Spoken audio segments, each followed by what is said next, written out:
계속해서 베드로전서 말씀을 상고해 나가겠습니다. 지난주에 이어서 오늘 또 7절부터 11절까지의 말씀을 중심으로 생각해 가겠는데요.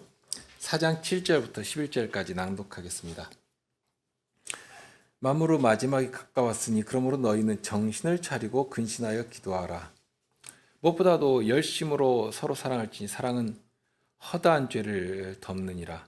서로 대접하기를 원망 없이 하고 각각 은사를 받은 대로 하나님의 각양 은혜를 맡은 선한 청지기같이 서로 봉사하라.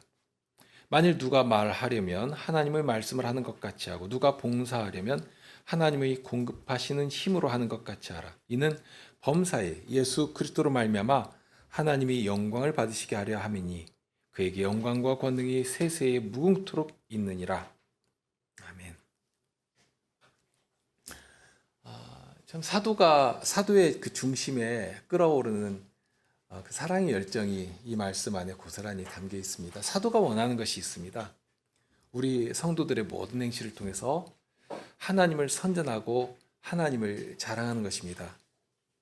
누가 보더라도 저는 하나님의 자녀다. 과연 하나님께서 함께 하시면서 복을 주시니까 저런 아름다운 사회, 저런 아름다운 능력을 나타내 볼 수 있는 것이구나 하고 알도록, 세상까지라도 알고 주님의 이름을 높이는 자리에 이르도록 그렇게 세상 앞에 세우시고 자랑이 되기를 바라는 것입니다. 비록 세상은 이런 우리를 이상히 여기고 비방할 것입니다. 그런다 할지라도 그런 저들의 태도를 이상하게 여길 것은 아닙니다. 오히려 세상의 인정과 세상의 칭찬을 받으려고 한다면 그것이 더 이상한 일이 됩니다. 다만 그렇다 할지라도 하나님께서는 우리를 통하여 하나님께서 우리를 사랑하시는 방식이기도 한데요. 성도들을 세상에 파송하여 보내시고서 세상 앞에 내놓으시고서 우리의 삶을 통해 하나님의 이름이 높이 되시도록 하는, 그렇게 우리 성도들이 하나님의 자랑이 되게 하시고 세상 앞에서 하나님의 이름을 선전하는 자들이 되게 해 주신다 하는 것입니다. 다만 중요하게 생각할 부분이 있는데요. 그러면 어떻게 하면 그 일을 할 수 있겠는가 하는 것입니다. 앞에서 사람의 정욕을 따라 행하지 말라 하고 하셨으니까 그러면 몸을 치면서 금욕 생활을 하면 되는 것인가? 아니면 8절에 말씀한 것처럼 서로 사랑하라고 하셨으니 당장 바울 사도의 말씀처럼 내게 있는 모든 것으로 구제하고 또 내 몸을 불사르게 내어주면 되겠는가 말입니다. 그렇게 하면 되는 것인가?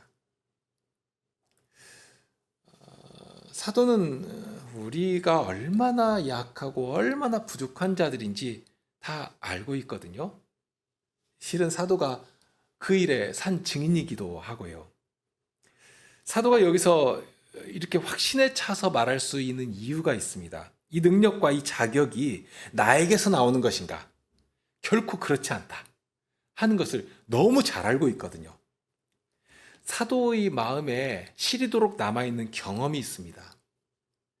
예수님께서 십자가에 달리시기 전날에 다른 사람은 다 예수님을 버릴지라도 나는 결코 예수님을 버리지 않겠습니다 하고 했던 그 호언, 그런데 그 호언이 하루도 지속되지 못하고 예수님을 저주하는 말로 바꿔져 버렸단 말입니다.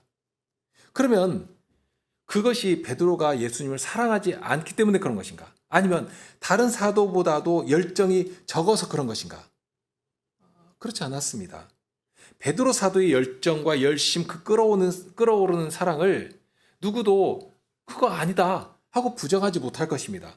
그럼에도 불구하고 베드로는 자기의 입으로 나는 예수를 모른다고 3번이나 부인하고 정말 마지막에는 예수님을 저주까지 하는 그런 수준, 그런 정도가 사람이 낼 수 있는 최상의 열심이고 사랑의 열정이라 하는 것입니다.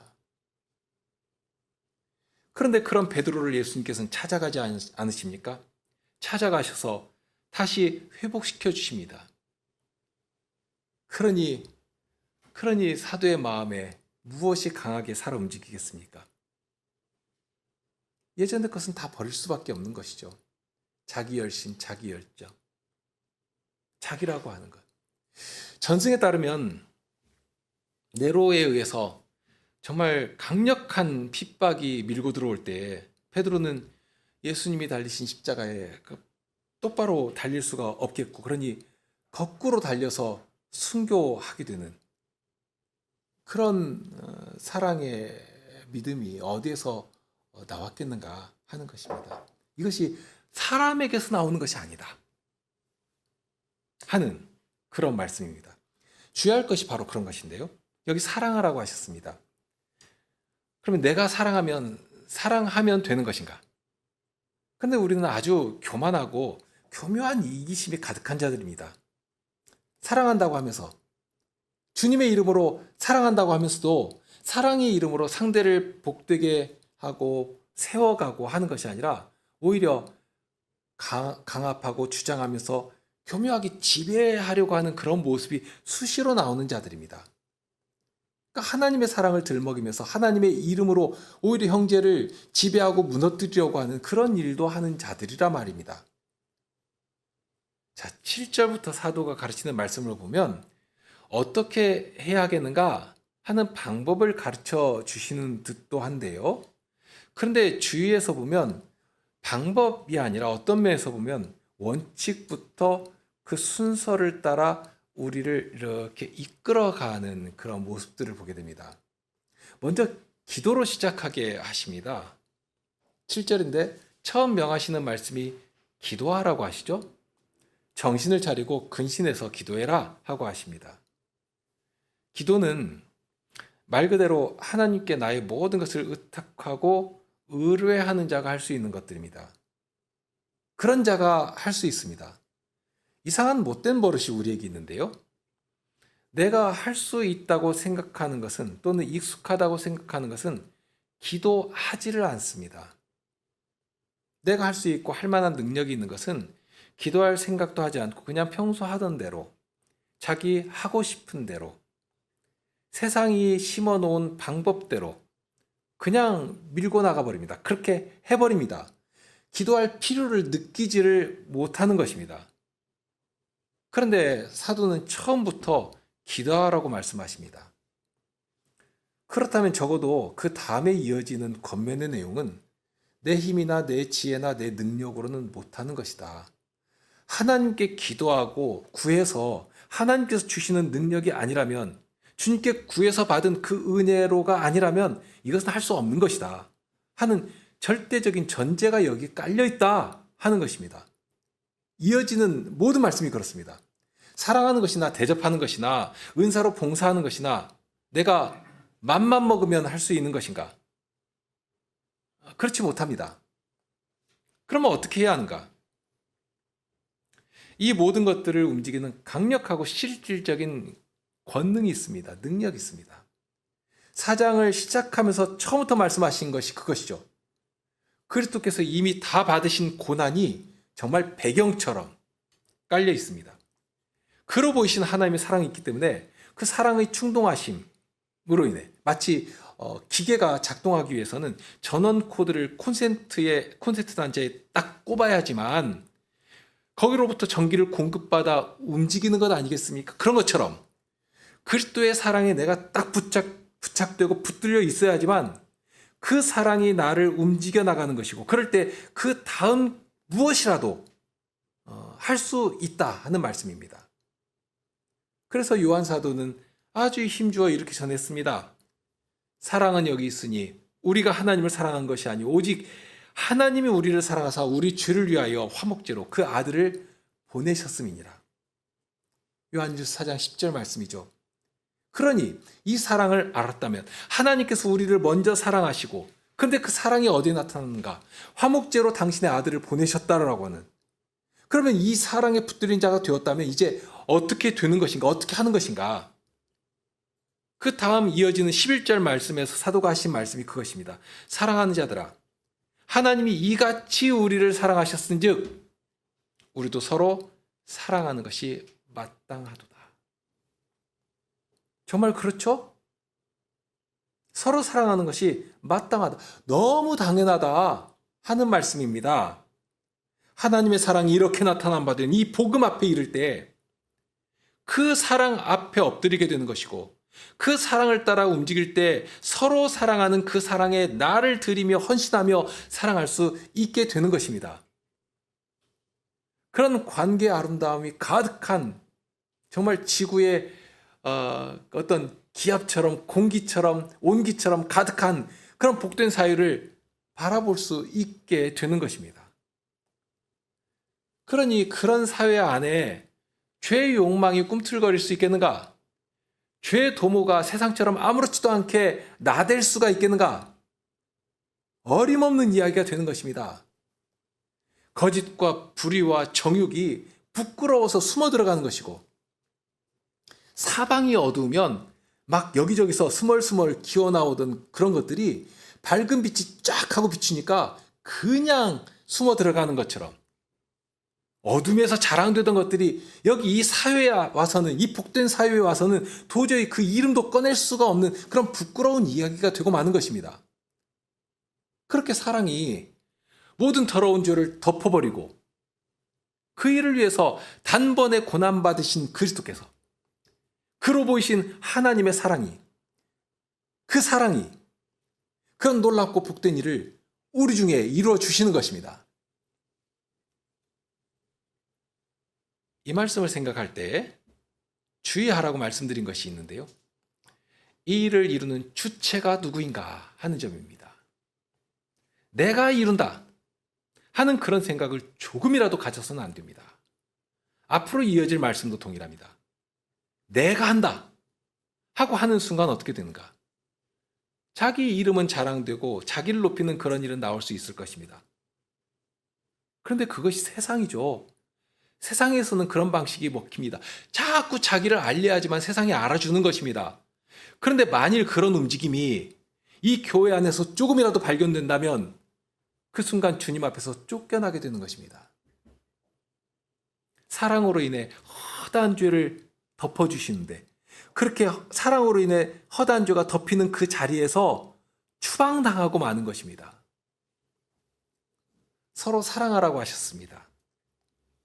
마치 7절 이하에 나오는 말씀이 11절까지 이런 말씀이 순서처럼 느껴지기도 하는데요.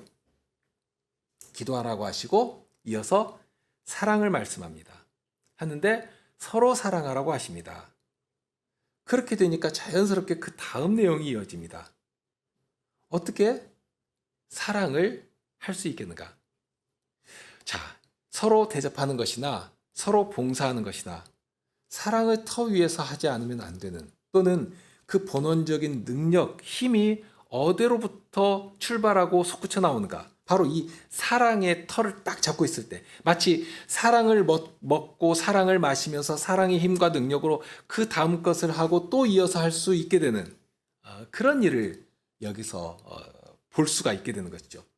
사랑이 그 사회에 가득하니까 여기 말씀처럼 허다한 죄를 덮어버린다고 하는, 마치 온실에 투명창에 탁 덮여 있으니까 그 밖에는 무서운 추위가, 맹추위가 기승을 떨지라도 그 안에 딱 들어오면 모든 추위가 다 사라지고 배고픔도 사라지고 누구라도 따뜻한 보살핌을 받으며 자라며 열매를 맺게 되는, 그렇게 되는 것입니다.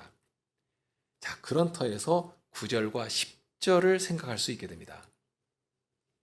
9절에서 사도는 서로 대접하라고 하십니다.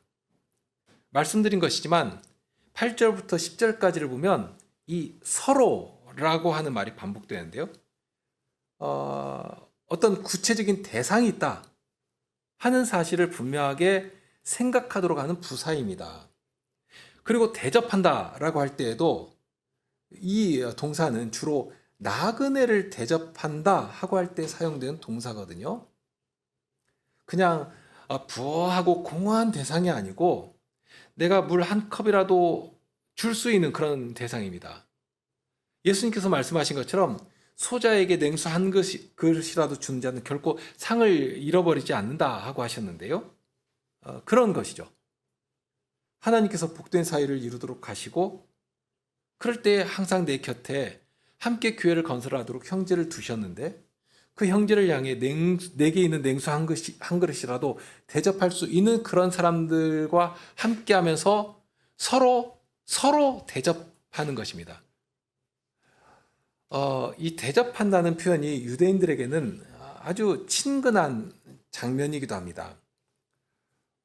유대인들은 주로 광야 생활을 했죠. 광야에서 유목 생활을 했는데 유목 생활을 하던 사람들이 야영을 하거나 목초지가 형성된 곳에 장막을 치고 잠시 머물 때에 누군가 멀리서부터 그 정말 아주 그 장렬하는 그 태양빛 아래에서 힘겹게 오는 사람을 보면 모른 체 하지 않고 아주 반가이 맞아서 대접도 하곤 합니다. 광야에서 지나가는 과객에게 정말로 그런 도움은 생명수와도 같거든요. 광야를 지날 때 태양빛이나 이런 것도 대단히 힘들고 무섭겠지만 사나운 들짐승이나 무엇보다도 강도들이 많은 때 이렇게 도움을 주는 사람을 만나면 얼마나 위로가 되겠습니까? 두려움도 사라지고 다시 힘을 얻어서 가던 길을 떠날 수가 있게 되는 것입니다. 그런데 만일 그런 사람을 만났는데 만날 때 그냥 무시하고서 나에게는 내 생활이 있으니까 당신은 알아서 갈 길 가라고 모른 척 해버리면 어떻게 되겠습니까? 어떤 때는 그 사람이 죽으라 하는 말과도 같이 되는 것이거든요. 얼마나 두렵게 그리고 외롭게 광야를 지나가고 있는데 그런 중인데 그런 중에 누구를 만나면 그것이 그렇게 반갑고 그래서 도움도 받고 그렇게 다시 충전해서 다시 갈 수 있게 되는 것입니다. 아브라함이 그런 식으로 나그네를 대접하다가 부지 중에 천사들을 대접한 일도 있었습니다. 히브리서 13장 1절에 보면 형제 사랑하기를 계속하고 손님 대접하기를 잊지 말라. 이로써 부지 중에 천사들을 대접한 이들이 있었느니라. 창세기 18장에 보면 아브라함이 누군가 이렇게 지나가는 것을 보고서는 달려가서 그냥 지나가지 마시고 들어오시라고 이렇게 영접하고 대접한 일이 기록되어 있습니다. 그렇게 지나가는 사람을 그냥 보내지 않고 기꺼이 영접하고 대접하기를 마다하지 않았습니다. 예수님께서 하신 말씀이 있는데요. 마태복음 25장 31절부터 보면 우리가 잘 아는 예화 하나가 나와 있습니다. 인자가 마지막 날에 영광 중에 보좌에 앉으셨을 때의 이야기입니다. 양의 무리와 염소의 무리를 딱 가르시고 저들이 한 일을 따라서 심판을 하십니다. 그때 하신 말씀인데 내가 줄일 때 너희가 먹을 것을 주었고 목마를 때에 마시게 하였고 나그네 되었을 때 영접하였다 하고 했습니다. 이런 말씀을 들은 무리가 대답을 합니다.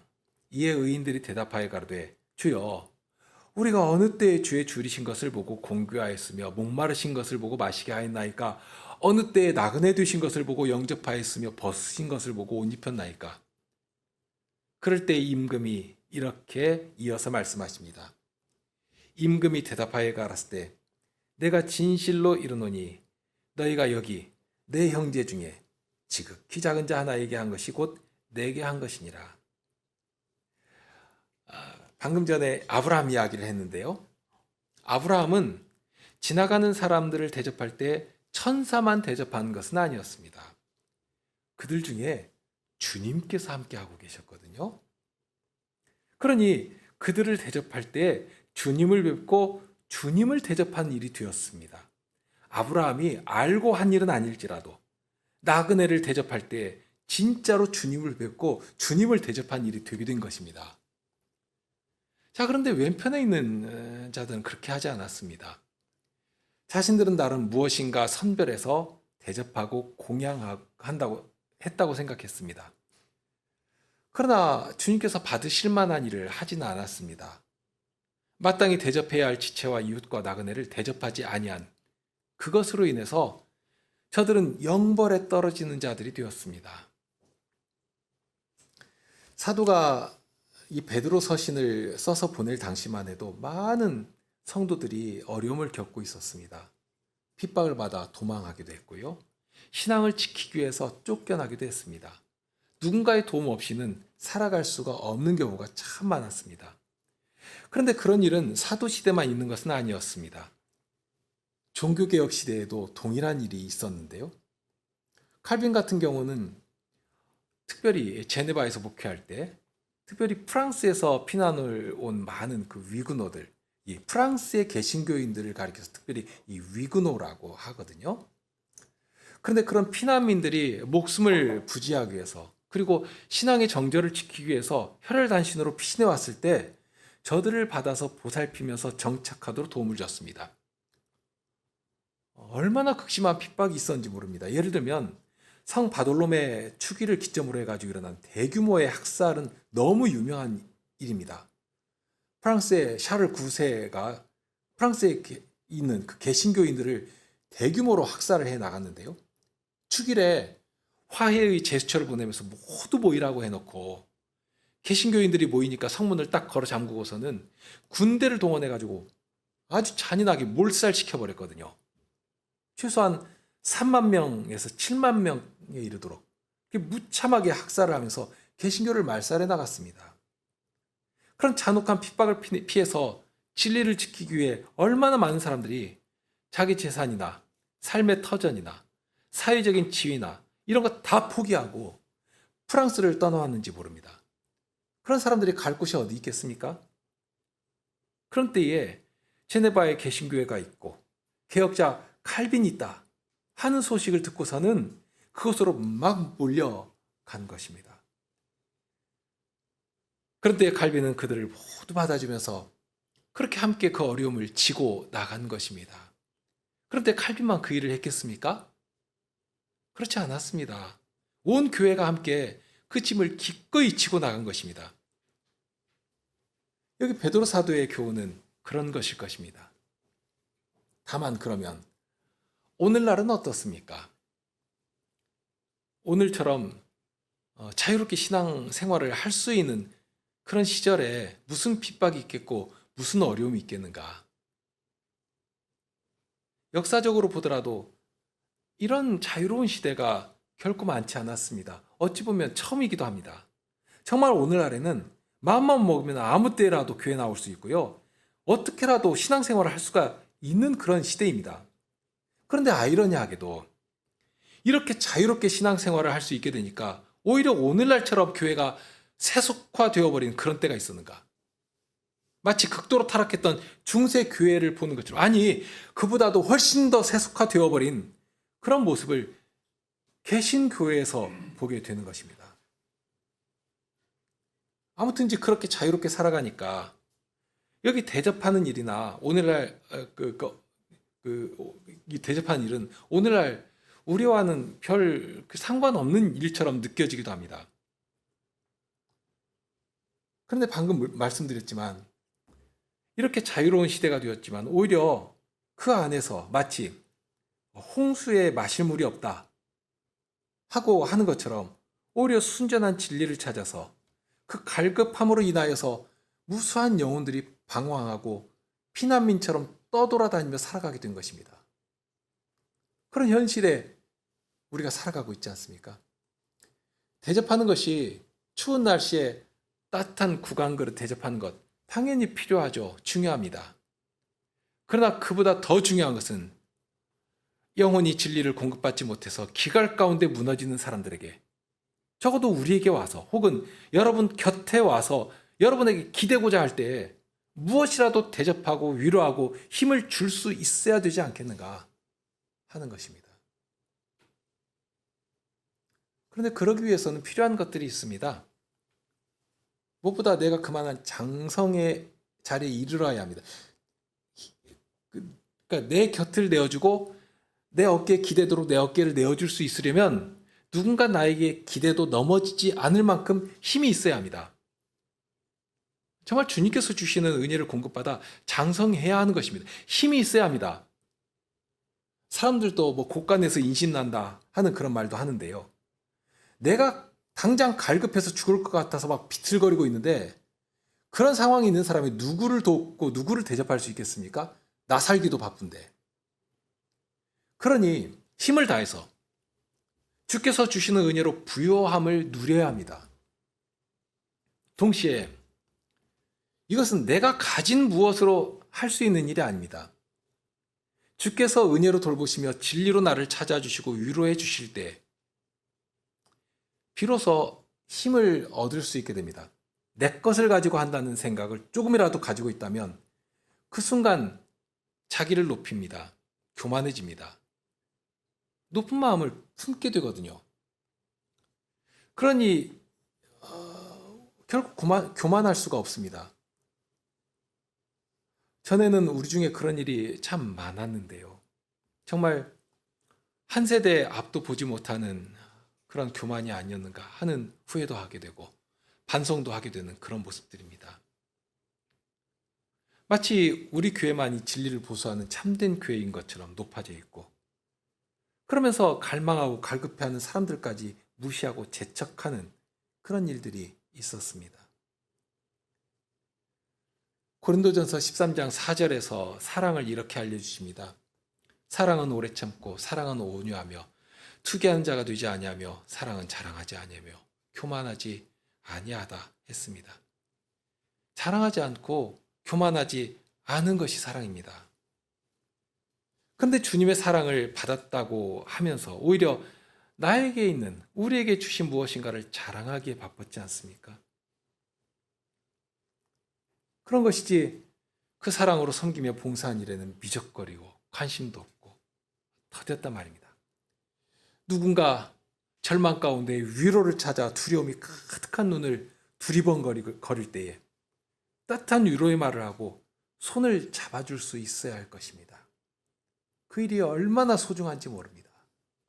이것은 나그네로 살아본 사람만이 그 필요성을 알고 그 소중함을 사무치게 느끼는 것입니다. 내가 당해보니까 비로소 하는 것처럼. 나그네로 살아가는 사람이 그러니까 나그네의 심정을 나그네가 알지 누가 알겠습니까? 그런데 어떻게 해버리는가? 고린도전서 4장 7절에 보면 참 이렇게 하는구나 하고 생각이 드는데요. 누가 너를 구별하였느뇨? 내게 있는 것 중에 받지 아니한 것이 무엇이뇨? 네가 받았은즉 어찌하여 받지 아니한 것 같이 자랑하느뇨? 하였습니다. 마치 부유한 것처럼 라오디게아 교회가 그랬죠. 나는 부자라 부유하여 부족한 것이 없다 하고서는 자기가 가진 것 자랑하기에 바쁜 것이지 왜 우리에게 이런 것 주셨는가? 그리고 그것을 가지고 어떻게 사랑하며 대접해야 하는 것인가? 하는 데까지 생각이 미치질 않는 것입니다. 마치 이것 가진 내가 특별한 것처럼 스스로 내가 구별된 것처럼 그렇게 자랑하려는 그런 습성이 강하게 움직여버리는 것입니다. 대접한다고 할 때는 서로 하는 것입니다. 서로 대접하라고 하신 이 말씀에는 우리가 살아가는 현실이 어떠한가 하는 진단이 함께 담겨 있습니다. 사도는 이 베드로전서 1장을 시작하면서 처음 언급하신 말씀이 흩어진 나그네와 같은 너희들입니다. 나그네 아닌 자가 아무도 없다는 것입니다. 그렇게 우리는 나그네로 살아가지만 그러면서도 홀로 서지 못하는 자들입니다. 한 교회 안에서는 말할 것도 없습니다. 그래서 우리를 한 교회로 이 언약 회중으로 부르신 것이고요. 그런데 한 교회만 그런 것이 아니라 교회적으로 볼지라도 동일합니다. 우리는 단립교회로 홀로 서서 살아가지 못합니다. 그런데도 홀로 설 수 있는 것처럼 생각해 버립니다. 주께서는 우리를 홀로 두지 않으십니다. 신앙의 동지를 만나게 하시고 함께 교회를 이루게 하시고 또한 교회 연합을 형성하도록 해주십니다. 이 일이 거룩한 사회를 이루며 교회적인 사명을 감당할 때에 정말 중요하고 절대적인 일입니다. 그런데 우리는 서로를 존중하며 외로움과 어려움을 함께 나누며 대접하는 일에 힘써야 합니다. 서로 대접하라고 했죠. 반복되지만 자칫 대접한다고 하면 내가 이만큼 넉넉하고 당신보다는 이만큼 우위에 있으니까 그러니까 내게 있는 것을 가지고 대접한다. 마치 이렇게 스승이 제자 가르치는 것처럼 가르치고 지도하고 나를 따라라 하는 정신을 가지기가 참 쉽습니다. 그러니까 대접을 하는데 대접한다고 하면서 동시에 나를 교묘하게 거기에 딱 얹어가지고 나를 높여버리는 것입니다. 그런데 여기 보면 서로 하라고 하십니다. 나만 일방적으로 대접한다면 혹시라도 그렇게 할 수 있다면 그런 높은 마음을 가질 수도 있을 것입니다. 그러나 나도 동일하게 형제로부터 다른 지체로부터 대접받지 않으면 대접받지 못하면 살아갈 수 없는 그런 미약한 존재일 뿐입니다. 자, 그런 때에 무엇으로 해야 하겠는가 하는 것이죠. 여기 원망 없이 하라고 하셨으니 이것은 내 중심적인 태도로 한다는 의미는 아닐 것입니다. 사랑을 한다고 할 때도 처음에 오는 것이 오래 참는 것입니다. 또 모든 것을 참으며 모든 것을 견딘다고 했습니다. 또한 자기의 유익을 굳지 않는 것이라고 했습니다. 쉬운 예를 들 수가 있는데요. 자, 누군가에게 음식을 대접한다고 해보시죠. 나는 이 음식을 아주 좋아하는데 대접한다고 하면 내가 좋아하는 음식 찾는 것 아닙니다. 대접하는 상대가 즐겨하고 상대가 좋아하는 음식을 찾아야 합니다. 물론 건강에 좋은 음식은 말할 것도 없습니다. 그러니까 사랑한다고 할 때 혹은 대접한다고 할 때 나의 눈과 나의 마음이 어디에 있어야 하는가, 어디를 향해야 하는가, 뭐 강조할 것도 없죠. 중심은 내가 아닙니다. 대접을 받는, 사랑을 받아 마땅한 다른 지체에게 가 있어야 한다 하는 말씀입니다. 그러면서 무엇을 가지고 대접을 해야 하겠는가 하는 질문을 조금 전에 드렸는데요. 이어지는 10절 말씀에서 그 답을 찾을 수가 있습니다. 10절을 보시죠. 각각 은사를 받은 대로 하나님의 여러 가지 은혜를 맡은 선한 청지기 같이 서로 봉사하라고 하십니다. 자, 무엇을 가지고 해야 하는가? 하나님께서 주신 것 가지고 해야 합니다. 그런데 아무리 생각해봐도 대접할 만한 힘도 없고 또 내가 가진 것이 없습니다. 은혜로 받은 것도 없고 각각 받은 은사가 있다고 하는데 나에게는 뭐 은사를 찾아볼래 찾을 수도 없습니다. 그러니 봉사를 하고 싶은데 하고 싶어도 할 수가 없습니다. 없으니 못하는 것 아니겠습니까? 만일 그래서 못한다면 할 말은 없습니다. 그러나 우리를 구원하신 아버지 하나님이 어떤 분이신가 말입니다. 앞에 7절을 시작하면서 기도하라고 하셨죠. 야고보서에 있는 말씀처럼 너희가 얻지 못하면 무엇 때문이라고 하십니까? 구하지 않기 때문이라고 하십니다. 이미 출발부터 어떻게 해야 할 것인지를 알려주신 터입니다. 베드로 사도는 바울 사도처럼 어떤 구체적인 은사의 항목을 여기서 나열하고 있지는 않습니다. 그러나 우리가 알고 있는 일반적인 원칙이 여기서도 동일하게 적용됩니다. 은사는 성신께서 우리와 함께 하시면서 교회로 연합시켜 주시는 처음부터 그리스도의 몸을 이루도록 주신, 그러니까 성도들이라면 누구라도 성신의 은사로 그리스도의 몸을 건설해 가도록 하시는, 그러니까 그리스도의 몸을 이루도록 주신 귀한 선물입니다. 아무도 예외됨 없습니다. 좀 간략하게 정리하면서 지나가겠는데요. 자, 청지기같이 봉사하라고 하셨습니다. 그럼 청지기는 무엇을 하는 사람인가? 누가복음 12장 42절 이하에 보면 예수님께서 하신 말씀이 있습니다. 주께서 가라사대 지혜 있고 진실한 청지기가 되어 주인에게 그 집 종들을 맡아 때를 따라 양식을 나누어 줄 자가 누구냐? 주인이 이를 때 그 종의 이렇게 하는 것을 보면 그 종이 복이 있으리로다. 청지기가 무엇을 하는 사람인가가 언뜻 이렇게 잡히죠? 마태복음 20장 8절에 보면 저물매 포도원 주인이 청지기에게 이르되 품꾼들을 불러 나중 온 자로부터 시작하여 먼저 온 자까지 삭슬 주라. 청지기에게 삭슬 주도록 시키십니다. 그러니까 주인의 뜻을 따라 주인으로부터 받은 것들을 이렇게 정당하게 행사하는 일을 하는 사람입니다. 청지기가.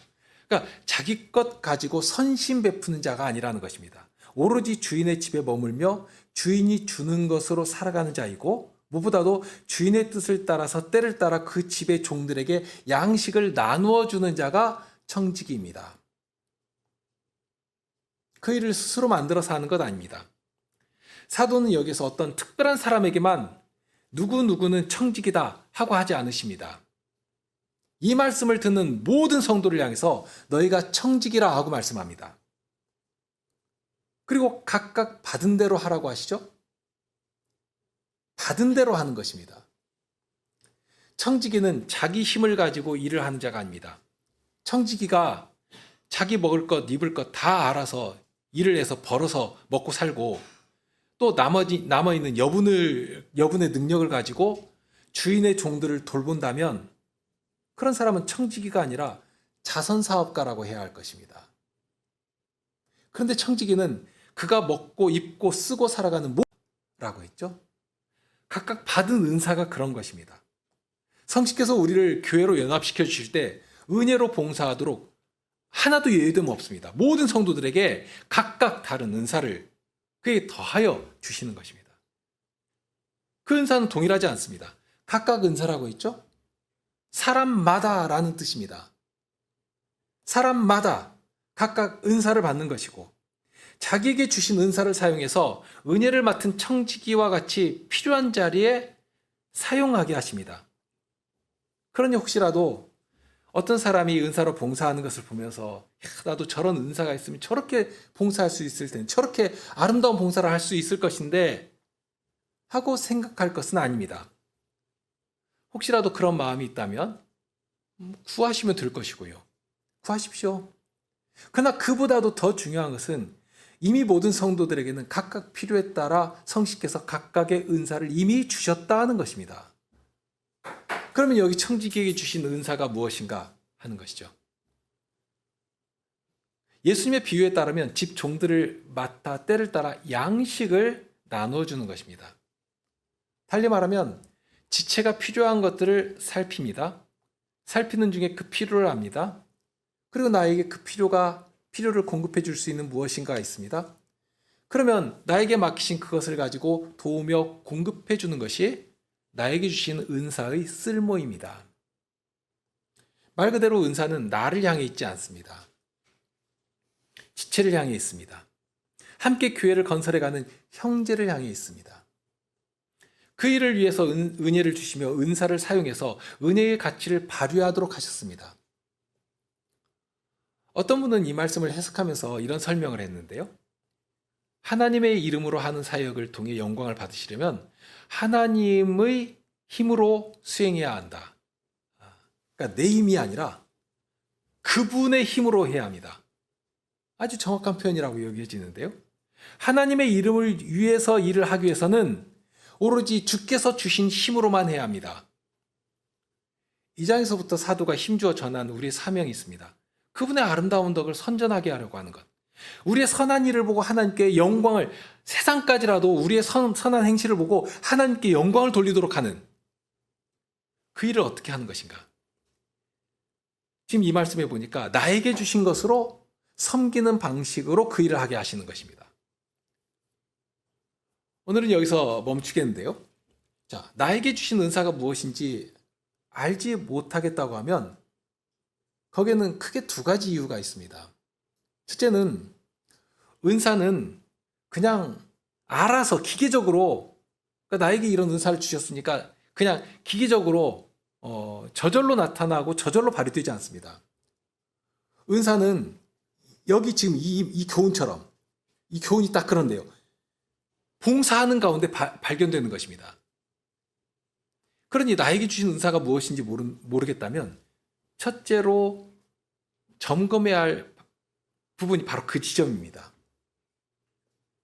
그리고 둘째 이유는 주님께 구하지 않는 자는 은사를 발견하지 못하게 됩니다. 바울 사도도 고린도전서 12장 말미에 가서 더욱 큰 은사를 구하라 하고 하셨습니다.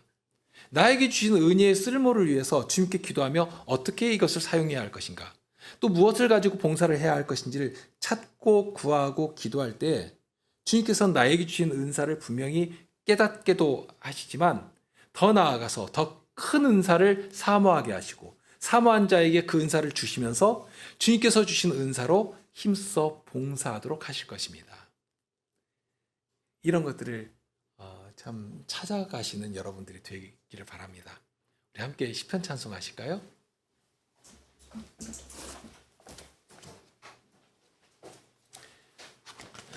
122편인데요. 1절과 3절 하시겠습니다. 1절, 3절입니다.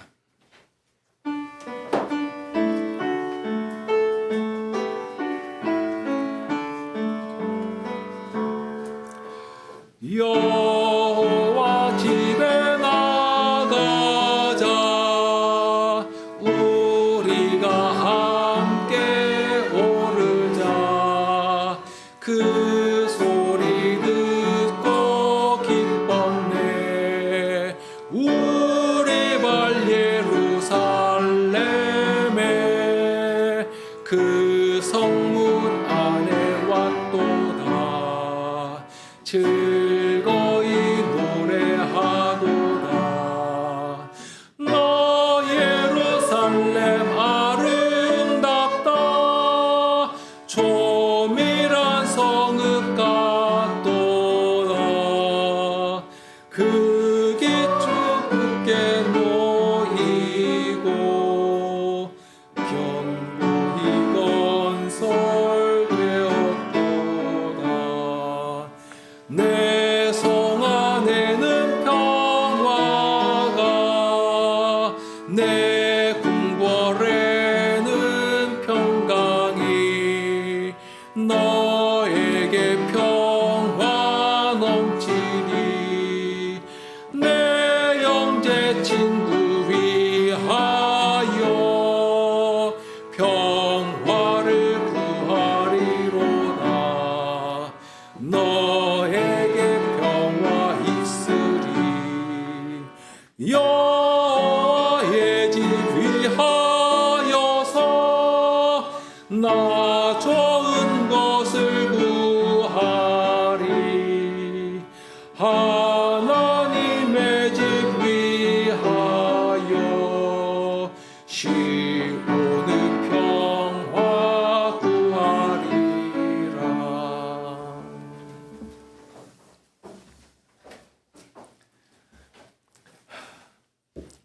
사도의 고백처럼 나의 나된 것은 하나님의 은혜로 된 것이라 하는 이 고백이 바로 저희의 고백이고 다만 저희가 주님의 말씀을 통해 더욱 주님을 닮아가며 주님의 영광을 위해 살아가는 그런 자들이 되기를 소망합니다.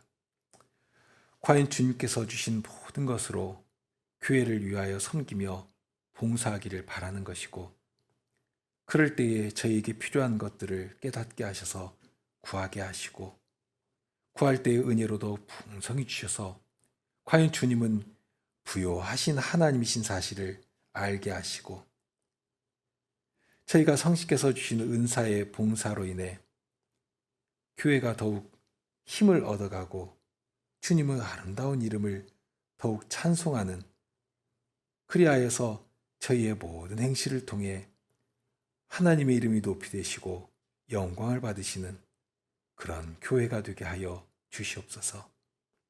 우리 주님 예수 그리스도 이름으로 기도드립니다. 아멘.